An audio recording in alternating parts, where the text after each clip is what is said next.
Hello guys, ililipat ko ngayon yung aking eggplant dahil nga namamatay na siya dun sa pinaglagyan kong paso. So, ilalagay ko siya sa mas malaking lalagyan at mas maraming lupa para mas makita kong mabuhay siya. And then, kapag maglilipat ka ng plant mo, kailangan yung hindi mainit at tirik ang araw. Kasi yung halaman, nag-a-adjust yan sila sa lupa. Parang tao, kapag nilipat mo sa isang lugar, nag-a-adjust. So, ayan, kailangan hindi siya maiinitan ng araw.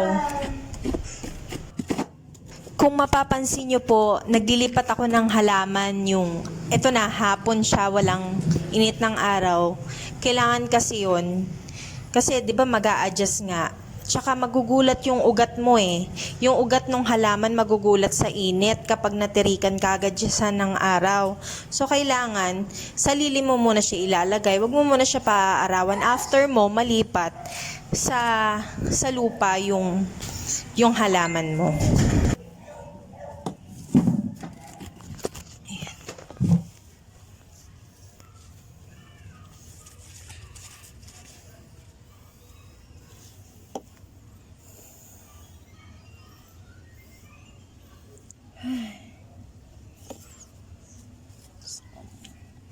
Ayan guys, so kung napapansin nyo, talagang natutuyo na yung dahon, tsaka ayan, hindi na siya fresh talaga. Kaya so, ayan, ililipat na lang natin siya sa mas malaking environment, dyan sa mas maraming lupa. Ayan.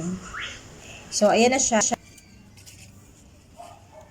Ito na po yung eggplant after natin malipat. Sobrang ganda na ng dahon, malago na. Ayan, may mga flowers na din. And meron din akong mga ibang tanim like kamatis yan. Ako din nagpa-grow niyan. From seeds, naging ganyan sila. Sobrang dami kong nabuhay na kamatis. Ayan. And then, ayan pa po. Super dami. Para syempre, nakaka-enjoy mamitas ng sarili mo. So, ito na yung talong. Ayan, yung from flower, nagkaroon na rin siya ng, ayan. Nga pala guys, ang bulaklak po ng talong ay may dalawang klase. May isang babae at saka isang lalaki. Yung flower lang po na babae ang nagiging bunga. Yung lalaki, nalalaglag lang yun. So, hindi yun magiging talong. Then, paano mo nga pala malalaman kung babae or lalaki yung bulaklak ng talong? Yung babae, meron siya nakalawit dun sa gitna niya na parang sa gumamela, yung nasa gitna. Pero yung lalaki, wala siyang ganun. Ayan na, lumalaki na yung mga talong. So, nakaka-excite mag-harvest. Ayan na sila.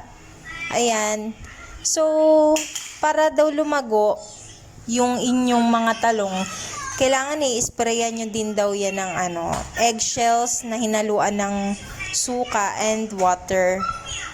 Yan. Tapos ma-absorb yung calcium para mas tumibay po yung halaman nyo. Ayan. Kasama ko yung baby ko, nagtitingin ng aming tanim. O, ayan na. Mas mahaba na siya. Mas malapit-lapit na tong i-harvest at malapit nang may ulam. Ayan, ang dami ring flowers, so nakaabang yan na mamunga ulit. Kasi yung mga flower na yan is puro babae eh. Ayan, oh. Meron pa dyan, bago, and meron pa rito isa. Ayan. Sobrang ganda. All organic talaga. Ito yung itsura nung eggplant kung mamamatay na. And ito na yung nilipat natin. Sobrang ganda. Sobrang daming dahon. Ayan na siya. From namumunga, nag-flower, lahat na and everything. Ito na yung compilation ng kanyang improvement. So yan, dilig-dilig ka lang everyday, tapos meron ka ng ulam. Yan. everyday namin chine-check. Siguro yung kung papansinin nyo yung talong kapag nag-start na siya magbunga, parang kada araw nadadagdagan siya ng 1 inch. Ayan. And ito nga pala, nagpi-picture taking lang kami dito kasi sobrang saya talaga kapag nabuhay mo yung isang alaga mo na namamatay na nalalanta na talaga, yung akala mo wala na siyang pag-asa. So, napaka-happy sa masarap sa feeling na ayan na siya, lumalago. Hello po, at ito na yung hinarvest kong 2 talong. So, all organic talaga, walang spray-spray yan. So, thank you for watching!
See? Mommy, what is this? That is an eggplant. Eggplant, yes. Yeah. What's the other one, Mom? Yeah, there's more there behind the leaves. Here. There's another one in here. See? Yes. Wow, we have vegetables. Mom, where's the other one? It's hiding in there. Mom, where's the other one? There's more flowers coming out. Hmm. Wow! Mommy, look over the building. Where? There. Oh, look. Oh, I got an idea.